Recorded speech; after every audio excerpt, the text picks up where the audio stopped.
Mission. Nurses face a daily reality of drug-fueled violence. Laura Martin, a nurse at Victoria General Hospital, says, and I quote, "It's happening daily.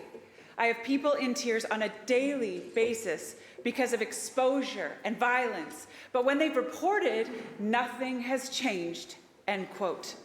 WorkSafe BC's investigations confirm this, revealing a systemic failure to protect healthcare workers from open illicit drug use. My question is actually to the Labour Minister.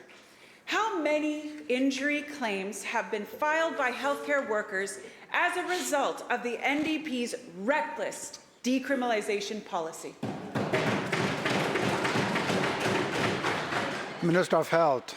Well, thank you very much, Honourable Speaker. And in every case, Honourable Speaker, people deserve to be supported.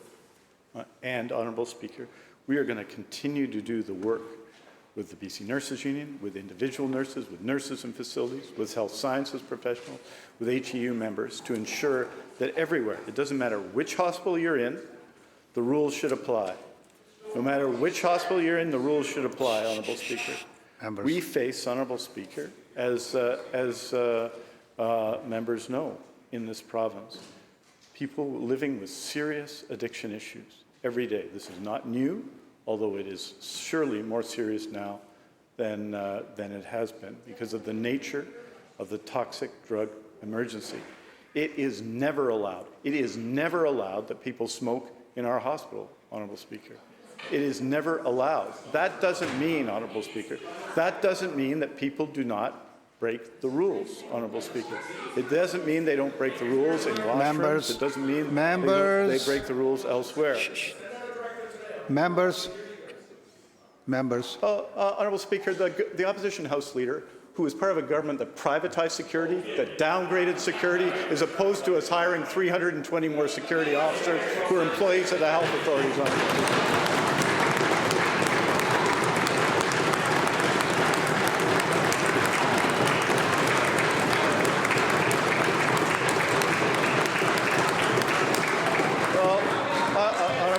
Members, shh.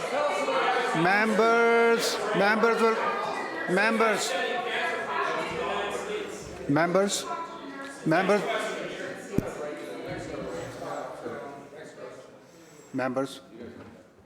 Minister will conclude. Honourable Speaker, I meet all the time with nurses and we discuss these very questions because they are of serious concern to nurses and everyone in healthcare every day, as are the impacts of the toxic drug emergency.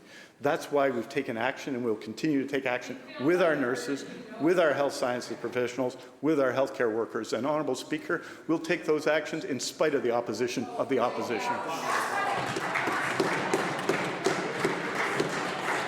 Member for Kelowna Mission Supplemental. Unbelievable. Well, what the minister Members, is doing. members, please. Members, come to order. Member. What the minister is doing isn't working. Nobody believes this minister when he says that he can actually keep patients and nurses safe. Day in and day out, nurses are at risk and attacked because of the NDP's decriminalisation policy and the minister failing to do his job. At North Island Hospital in Campbell River, one nurse has been exposed to illicit drug smoke 6 separate times and has seen her colleagues, including pregnant staff and patients, exposed to the same toxic smoke environment. From maternity wards to emergency rooms, nurses and healthcare staff confront violence, toxic drug exposure, and dire health risks, not for themselves alone, but for every patient and visitor. And since the health minister didn't actually answer my last question, I'm going to again ask the Labour minister. How many injury claims have there been from healthcare workers, and how many more need to be filed before he will actually do his job? Minister of Health. Minister of Health. Thank you, Honourable Speaker. I think what people expect, what nurses, everyone else expect, is that in every hospital in BC that we have clear policies in this regard, that nurses and healthcare workers and patients and everyone is protected, Honourable Speaker, in circumstances, Honourable Speaker, that are often challenging. They're often challenging, Honourable Speaker.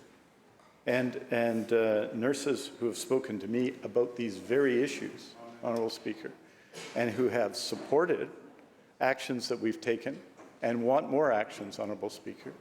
Nurses who've consistently done this have made this case to me directly. I listen to nurses and health sciences professionals and healthcare workers on these questions all the time. As we face challenging issues in the community, we face challenging issues in hospital, which in many ways are a reflection of the community. And that's why we have to continue to support everyone who works in healthcare and everyone who visits a facility and ensure that violence, in particular, is never acceptable in a hospital or anywhere else.